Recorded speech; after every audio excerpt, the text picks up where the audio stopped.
muy buenas tardes, muy buenos días, muy buenas noches, dependiendo a la hora que lo estén viendo. Hoy día vamos a hacer otro capítulo de este Mundo Socios de la Cámara Chilena de la Construcción. Vamos a hablar de un país que es tal vez uno de mis países favoritos por su historia, por su ética, en fin, por su creatividad también. Por supuesto, por el vínculo que tiene con las cosas que a mí me gustan, con el vestuario, la tradición del vestuario, podríamos decir que surge fundamentalmente de Inglaterra. Y por qué no decir de Gran Bretaña, ¿no? Porque no es solo Inglaterra, es Escocia, por supuesto es Gales, también es Irlanda.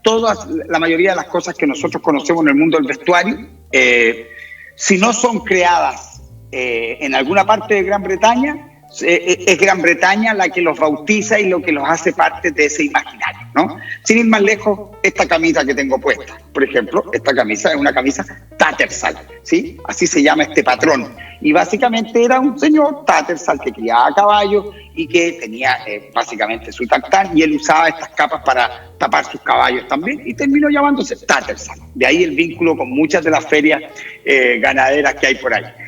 Bueno, por supuesto, también si ustedes se fijan, esto se llama Glen Check. Hay muchos tipos, pero cada tela tiene un nombre. Y ustedes conocerán, por supuesto, también, no sé, los Montgomery, por ejemplo. ¿Sí? ¿Se han fijado? Ese chaquetón con gorro. Bueno, ese chaquetón con gorro no es escocés, no es inglés, es belga, de la región de Dufel, ¿no? Y entonces, claro, los ingleses veían a los campesinos trabajando en el campo. Ustedes saben, en Bélgica llueve mucho y los campesinos se hacían estos abrigos de una lana bien apelmazada, con unos con unos cachos de buey. Con eso se hacían los botones, y los ingleses vieron esto y, por supuesto, ellos se apoderaron de aquello y le pusieron nombre, lo bautizaron, le llamaron Duffel Coat. Nosotros los conocemos como Montgomery porque los usaba el mariscal Montgomery en algún momento. Entonces, si ustedes se fijan, está lleno de estas historias. ¿Para qué decir? Las chaquetas azules con botones dorados se llaman Navy Blazer, porque el mito dice que había un almirante llamado Blazer que estaba cabreado que a su gente la confundieran con piratas, date cuenta. Y entonces él fue donde la reina y le dijo: oiga, mi reina, disculpe que la moleste, ¿habrá alguna posibilidad que yo le haga un uniforme a mi gente? Y la reina le dijo: pero claro, hazle algo, hombre. Y él les mandó a hacer estas chaquetas azules con botones dorados. Entonces, cuando esta gente bajaba en un puerto, la gente decía: mira, ahí vienen los hombres de Blazer. Y ahí quedó para siempre bautizado esa chaqueta de esa manera. Ahora, ¿por qué azul? El azul era un color muy usado en las prendas de trabajo, muy usado, porque era el color que mejor fijaba. Y aquí aprovecho de contarles una pequeña anécdota que tal vez se la debería contar en otro capítulo, que está referida a los famosísimos blue jeans. Ustedes conocen el blue jeans, ¿cierto? Todo el mundo los conoce. Claro, y todo el mundo tiene asumido que son norteamericanos, ¿te fijas? No es así. Los blue jeans podríamos decir que son una prenda mediterránea que nació en el sur de Francia, y que debe su nombre a los ingleses, básicamente porque esta era una tela que se hacía en el sur de Francia, como les expliqué, en un lugar que se llama Nîmes. Entonces, de ahí el nombre de Nîmes, porque era una tela que venía, un algodón que venía de Nimes. Y si tú lo dices en francés, dices de Nîmes. Y claro, y se usaba ese azul, el mismo azul que fijaba muy bien para las prendas de trabajo, las prendas que recibían un trato duro. Y claro, y ese azul provenía de Génova, ¿no? ¿Por qué? Porque los genoveses, como buenos navegantes, traían tinturas, tierras de color, leceras, porquerías de todas partes del mundo.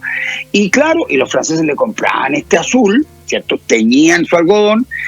Acuérdense que nosotros le llamábamos mezclilla a esa tela, ¿se acuerdan? Claro, porque mezclaba una hebra blanca con una hebra azul. ¿Se acuerdan que uno da vuelta un blue jean y es blanco por el otro lado? Bueno, y entonces, por eso es. Ahora, lo interesante es que ese azul, los franceses, a ese azul que le compraban a los genoveses, los franceses le llamaban bleu de Gênes, azul de Génova. Lógico. Pero los comerciantes ingleses no podían decir bleu de Gênes. ¿Y cómo decían? Blue jean, blue jean, blue jean. Y ahí quedó para siempre como Blue Jeans. Miren, ese es el nivel de profundidad. Fíjate, hay muchos mitos en torno a esto. A propósito que estamos por ahí navegando en el Mediterráneo, fíjense que la bandera inglesa es una bandera blanca con una cruz roja, ¿se han fijado? Bueno, esa bandera es la bandera de Génova. Es la cruz de San Giorgio, la cruz de San Giorgio, sí, claro que sí, de San Jorge. Ustedes saben que Saint George es muy importante en la isla, pero claro, esa bandera era la cruz de San Jorge y era la bandera de Génova. ¿Por qué los ingleses terminaron con esa bandera? Dice el mito que los ingleses navegaban por el Mediterráneo bastante así al principio, no cuando eran una superpotencia. Entonces le decían a los genoveses: oiga, jefe, ¿podré ponerle la bandera suya a mis barcos para que no me ataquen? Porque como usted es poderoso y la gente lo respeta, una de las 4 repúblicas marítimas, acuérdense de lo que eran los reinos de Italia, entonces, sí, ponle la bandera. Y ellos terminan apoderándose de esta bandera y la hacen suya. Bueno, país maravilloso con una capacidad, insisto, positivamente digo yo, de apoderarse de estas cosas y transformarlas en un relato, en un mito. Yo podría seguir hablando de anécdotas vinculadas al vestuario durante varias horas, ustedes lo saben. Pero como no puedo, porque tengo que hablar aquí, se supone, de ciudades, pero bueno, yo quería partir hablándole a ustedes de justamente Londres, una ciudad realmente alucinante, muy efervescente, ¿no? Y claro, y uno no puede dejar de darse una vuelta, por supuesto, por el Hyde Park, maravilloso, ¿cierto? Ojalá darse una vuelta por Kensington, y ver ahí el Victorian Albert, bellísimo, el Victorian Albert Hall o el Victorian Albert Museum. Todo es fenomenal en ese sector, ¿no? Sin embargo, uno baja desde el Hyde Park y se encuentra nada menos, caminando hacia el río, y se encuentra nada menos que con el Buckingham Palace.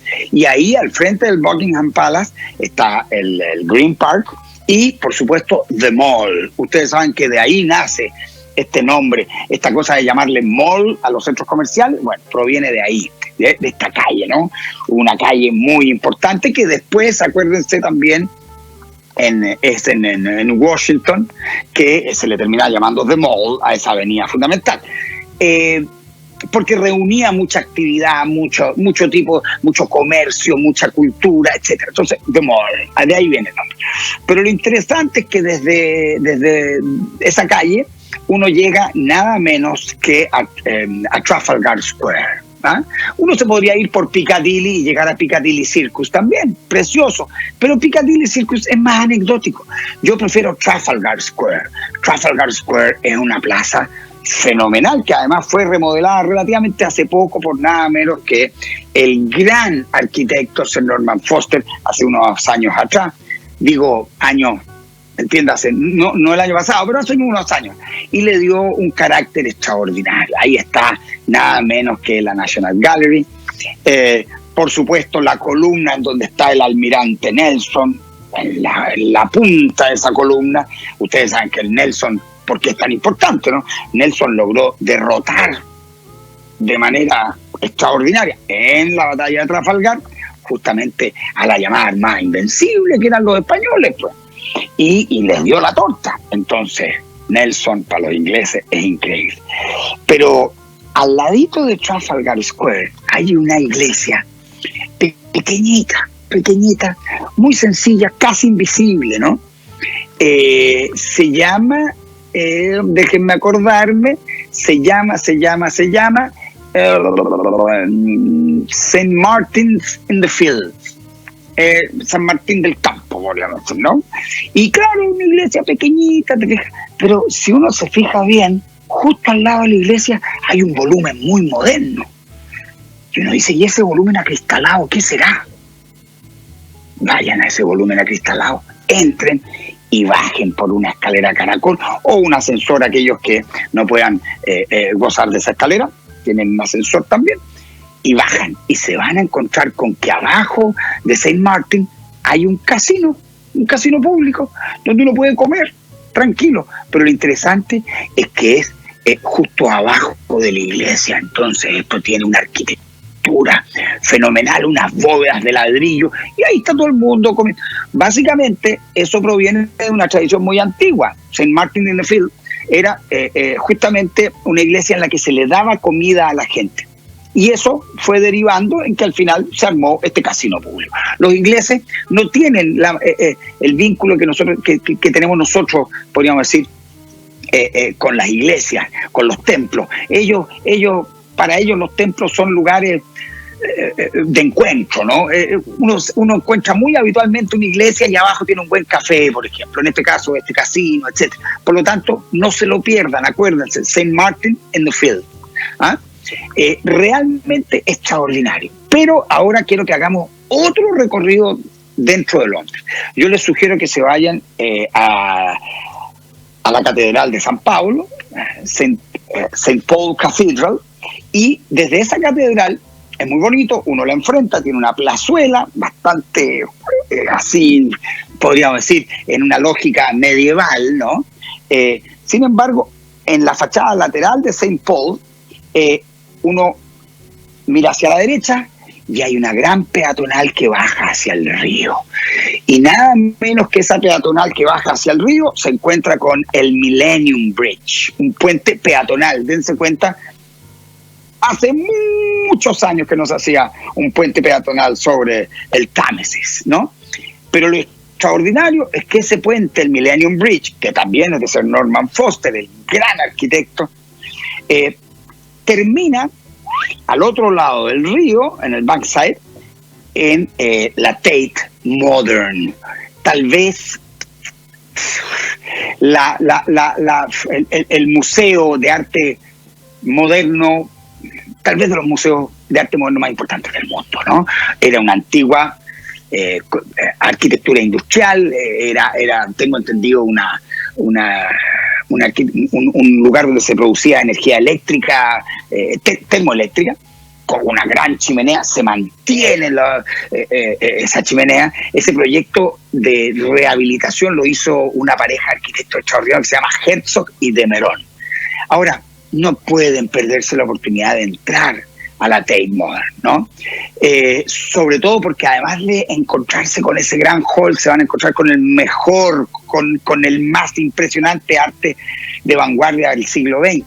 Y además, hace pocos años atrás, creo yo, hace unos 3 años atrás podrá haber sido, esta misma pareja de Herzog y de Meuron le hicieron una ampliación, un edificio bellísimo que está en la parte posterior de la Tate Modern, también de ladrillo, pero de arquitectura muy de vanguardia.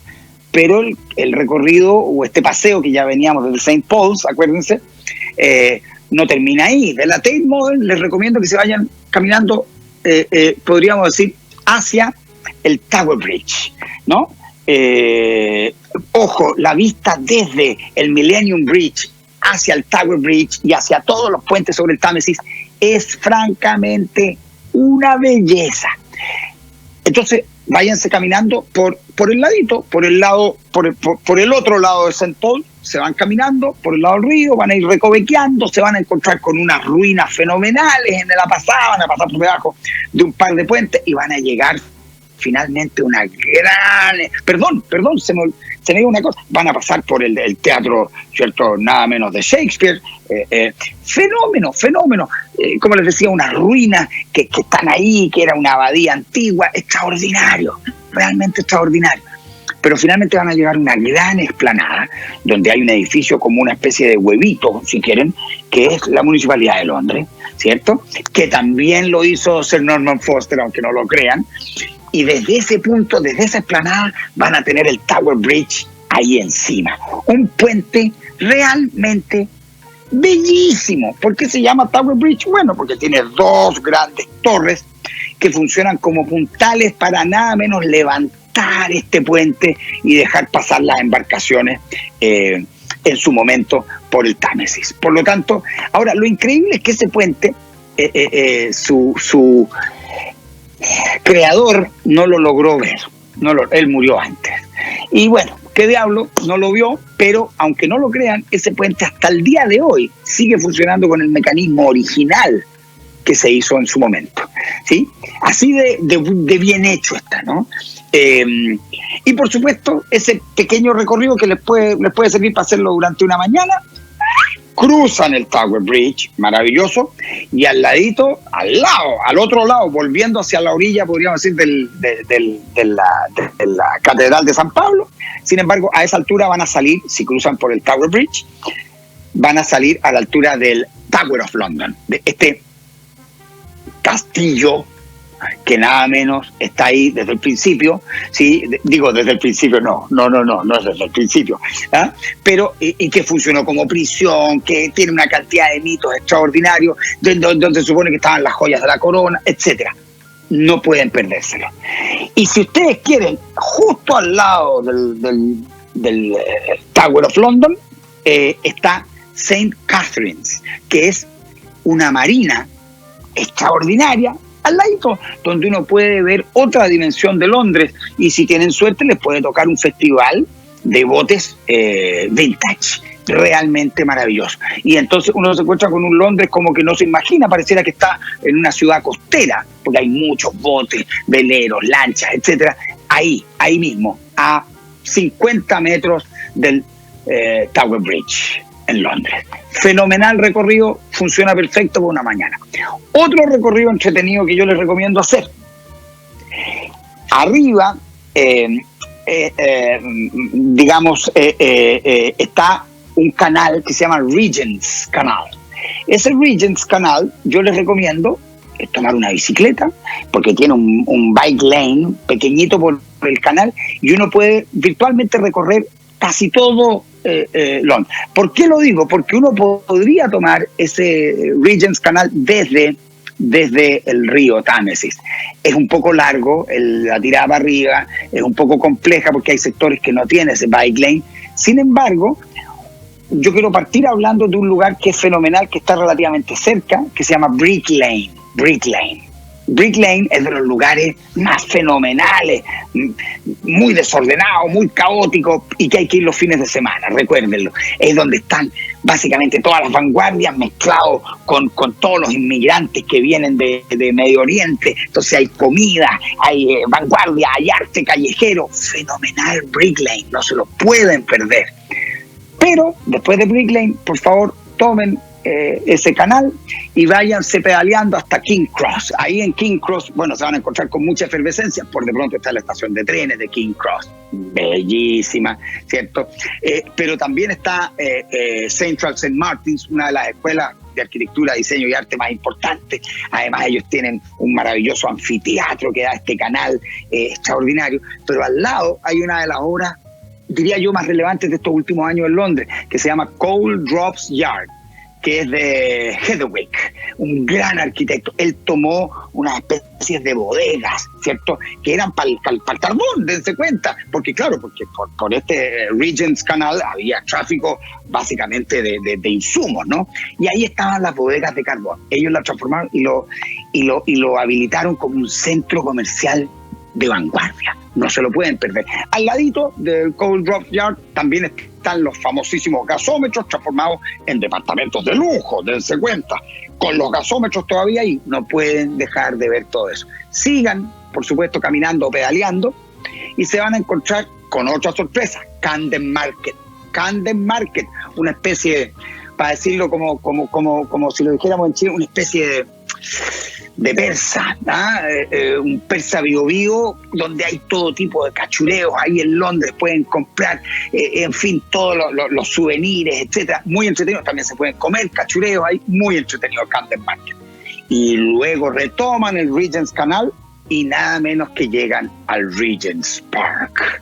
Fenómeno, bellísimo. Ahí está el zoológico de Londres y, por supuesto, claro, no puedo dejar de recomendarles que hagan un paseo por este Regent's Park y pasen por el Jardín de la Reina, que es básicamente un sector lleno de rosas, realmente precioso.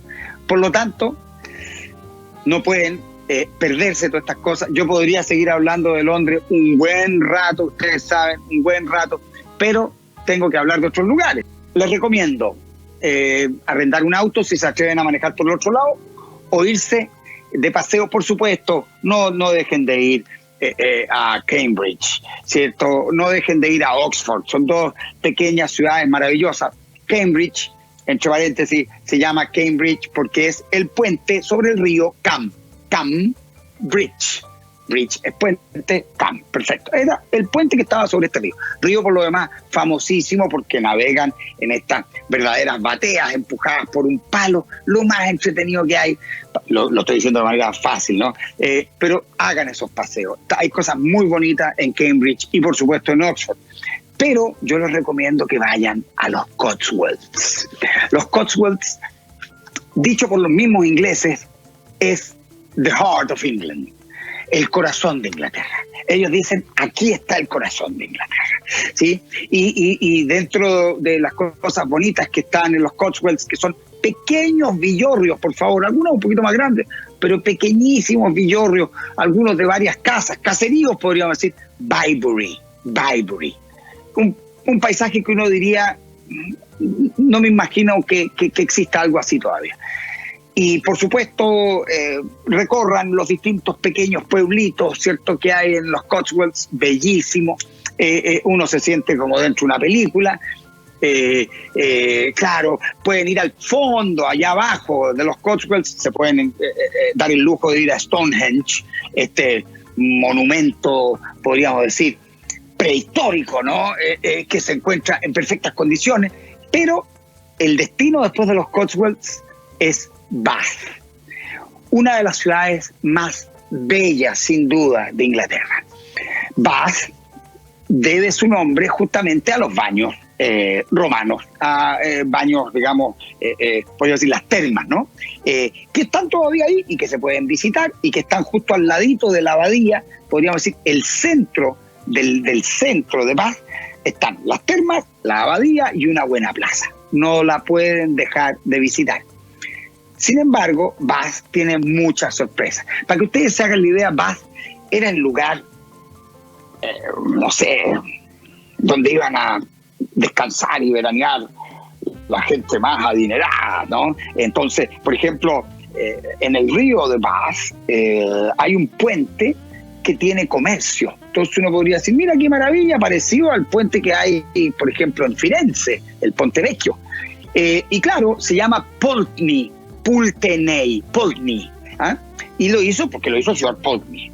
Y básicamente él lo hizo tomando como referencia un puente que había sido diseñado para Venecia y que no se desarrolló y no se realizó. Y él dijo, no, venga para acá. Y él lo hizo en esta ciudad que por allá por los años 1700 era lo máximo, lo mejor de lo mejor. Bueno, y dentro de esas super obras están las obras de nada menos de John Wood, el viejo, y John Wood, el joven. Por favor, yo no estoy denostando a nadie, así era como le llamaban, John Wood padre y John Wood hijo. John Wood el viejo, John Wood el joven. Ellos hicieron, para mi gusto, 3 obras que son dignas de ser visitadas, que representan de manera extraordinaria el espíritu georgiano de esa Inglaterra, porque son en estilo georgiano, y una de ellas es la Queen Square, una plaza de una elegancia francamente fenomenal. Pero como si todo eso no fuese suficiente, después viene The Circus, que es una plaza redonda. Circus, en latín, acuérdense, circus, es esto redondo, ¿no? Fenomenal, una plaza de planta circular, absolutamente en estilo georgiano. Es realmente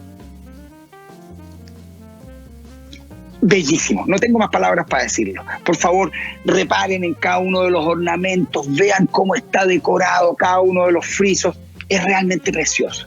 Por favor, les recomiendo caminar unas pocas cuadras e ir hasta otro edificio de John Wood que se llama The Royal Crescent. El Royal Crescent es un edificio de planta semicircular, una especie de dos grandes brazos abiertos así, ¿no? Con una gran explanada de pasto en el frente. ¿Por qué quiero referirme a esto? Porque los ingleses, si bien siguen siendo monárquicos hasta el día de hoy, ellos siempre han sido muy democráticos, podríamos decir, han sido vanguardia en la democracia también, y podríamos decir que estos procesos de democratización que ocurren gradualmente en el mundo, la democratización del arte, la democratización del acceso a los bienes de consumo, la democratización de la participación. Es un proceso que parte, podríamos decir, allá en la revolución industrial, pero gradualmente transita hasta nuestros días. Y entonces uno de los elementos propios de ese proceso de democratización es cómo se democratiza también esta suerte de iconografía, ¿no? De un mundo antiguo. Entonces, con el Royal Crescent pareciera que uno tiene la posibilidad de, sin ser noble, de sin pertenecer, digamos, a esta especie de crème de la crème. Uno no es conde, no es noble, no es príncipe. Sin embargo, tiene la oportunidad de tener un departamento allí y vivir en un castillo, ¿no? Es una especie de palacio. Tú, siendo una persona que eres un hombre de trabajo, puedes vivir en este palacio. Bellísimo, bellísimo, extraordinario, reconfortante para el espíritu de esa pequeña ciudad de paz. Mire, me alcanzó más poco el tiempo. Alcanzamos a recorrer un poquito de Londres, alcanzamos a recorrer un poquito de los Cotswolds, the heart of England, y luego una de mis ciudades favoritas, que es Bath. En fin, ojalá en algún momento nos den la oportunidad para latear un rato más y extenderme con más tiempo, con más... Yo necesito más tiempo para poder comunicarles tantas cosas, se me quedó en el tintero.